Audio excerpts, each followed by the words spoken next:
So Katie, next question is how to decide whether to decant or not. Sometimes I decant decide. That didn't work.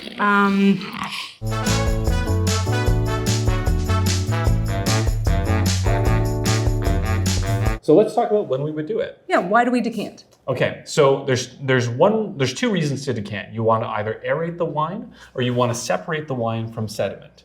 So if I'm in a restaurant and I have an old bottle, maybe I'm pouring for you something that's like 30 years old, there's probably going to be some degree of sediment to it. So the best thing to do is decant it gently.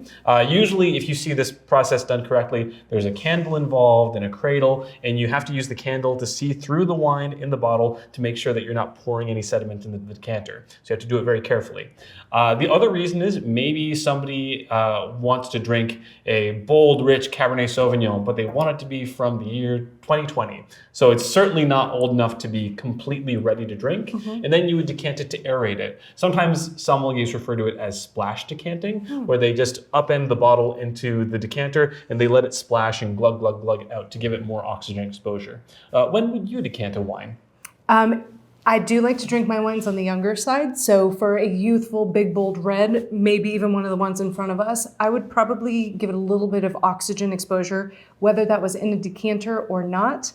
It needs some time to open up. And we talk about wines blossoming and growing more aromatic. That's because the chemical compounds, which you would know better than I, they really do need oxygen to bind and for our palates to be able to taste them. So my rule is, again, not hard and steadfast, but have fun with it and get to know a wine and see when it opens up to the way that you like to drink it. My husband and I have a couple wines that he likes to have 3 days open before he enjoys them.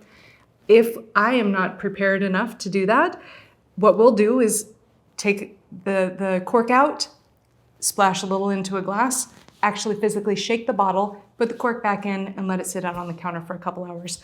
Starts to open up. So it's not necessarily about having a crystal fine decanter. It could be another container. You can also decant in your glass.